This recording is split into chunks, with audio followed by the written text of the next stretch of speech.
Nearly every car manufacturer makes some kind of high-performance version of their car, and letters like M and RS and AMG make their way into many wish lists, including ours. Yeah, we love those, but the problem is you buy those models new, and they're so expensive they're out of reach of many of us. However, you get an ST or an Abarth, you can have that for 25 grand. The Fiesta ST, it's like the little brother to the Focus ST, and the 500 Abarth, it's the caffeinated version of Fiat's capable city car. Many of you have asked us to drive these two cars. So here we are, seeing how much performance you can pack into these tiny packages, or to look at it another way, turbos are fun.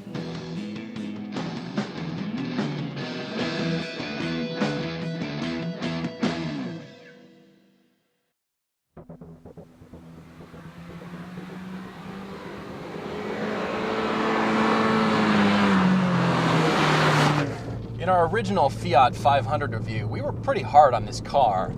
If you go back and watch that, we didn't like it that much. Not because it's not a good car, it's a perfectly good city commuter car, but it's not a very fun car. But now we're driving the Abarth 500. In fact, it's the Abarth Cabriolet. I'll tell you this right away, you don't need the Cabriolet. It adds $4,000 to the base price. Once you add that, and you trick this car out, it's now a car that's $31,000, which is just too much. But you want the Abarth Coupe anyway, which means the base price is almost exactly the same as the base price of the Fiesta ST. Of course, it is still a Fiat 500. It can't get rid of some of the fundamental realities of that chassis. The 500's designers deliberately chose a higher hip point, which means your seating position is a lot higher. They did this deliberately so that you would look other drivers in the eye, so you feel like you're driving a more substantial car. Now, personally, I would have preferred a much lower seating point. The seating position is still pretty odd for fast driving, and it is a very tall, narrow package. This is really a European car designed for European roads. The normal 500, the non-Abarth 500s, the styling is too tall, but the Abarth package has really made the proportions work a lot better.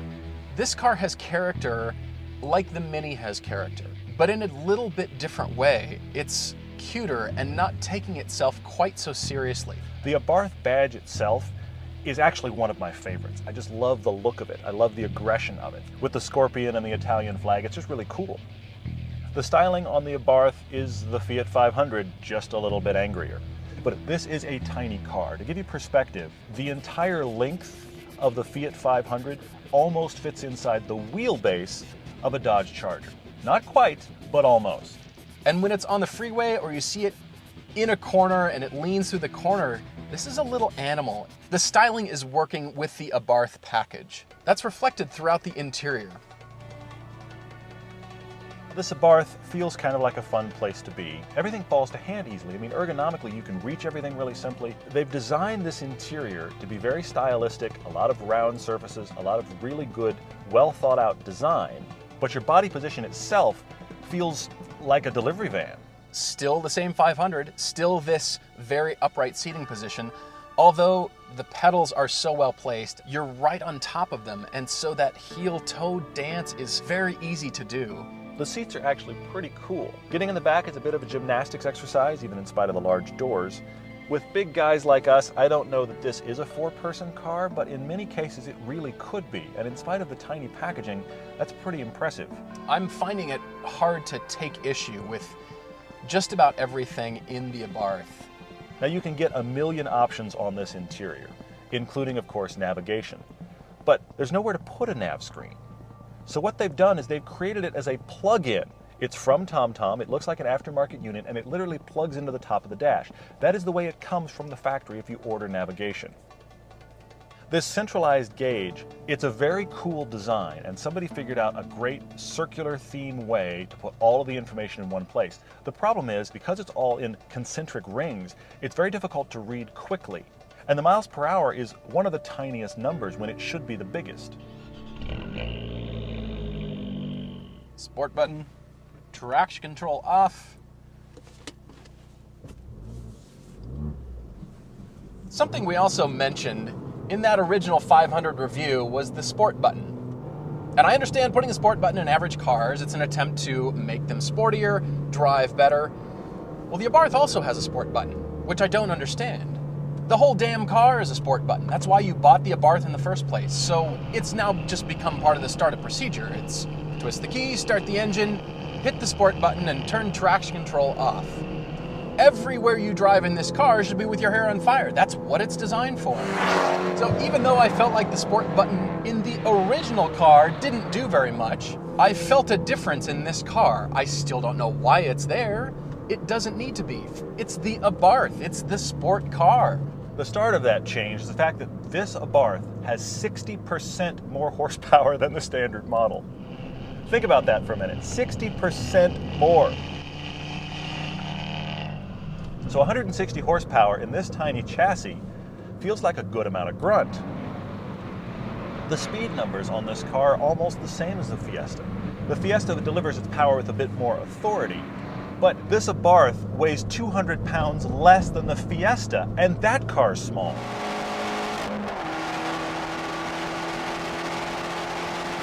I've decided my new purpose in life is to peg the boost needle everywhere you go. And because of this exhaust note, you want to nail your heel toe just so you can hear yourself blip the throttle. Now, if you heard this car and you didn't know what it was, what car would you think the sound matches with? I certainly wouldn't have chosen this car. Come on, what is up with that exhaust note? That is exhaust porn. Everyday driver went out today and made a subcompact porn film. I think if it didn't make this noise, it would drop a few notches just in excitement alone. As a matter of fact, I think it's one of the top reasons to buy this car. You cannot buy a car for exhaust note alone. Never do that. However, the exhaust note of this car adds to the personality and the fun factor in a huge way. The Abarth is a rare car. It's a car that makes you want to go drive it and hammer on it through little corners like this. There were a lot of things about this car that were very surprising, and one of them is the handling.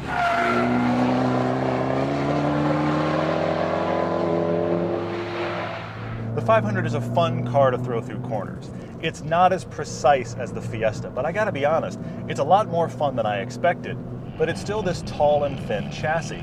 As a result, there's kind of unavoidable body roll here. Now, it's a very controlled, taut lean, but there's absolutely lean anytime you push this car.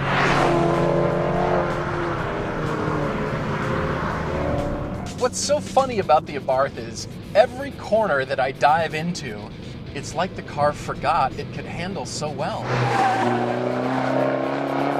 Every single one, it's, oh yeah, I can do that. Oh yeah, I forgot that I could do that.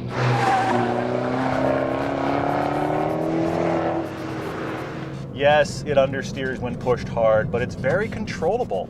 There's a little bit of an adventure in driving this car hard. It's a little atypical. It's not perfect, but that kind of makes it fun. I think the 500 Abarth is the definition of chuckable. And this isn't a capable track car, but it's a decent canyon car. I feel like I'm wrestling the car to the ground, and it's just part of the charm of the Abarth.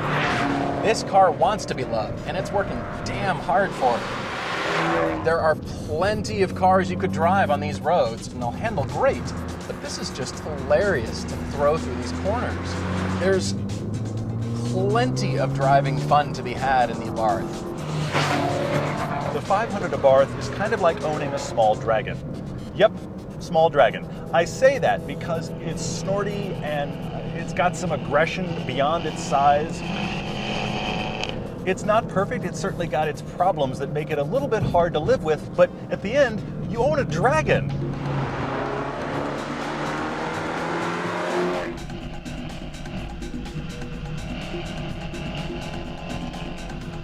I want to go drive this car. Despite the fact that I'm not a huge fan of the proportions, despite the upright seating position, it's a blast to drive. This is one of those cars that's surprisingly fun kind of because it's not perfect. I've had much more fun in this car than I thought I would, and that in itself is a big endorsement.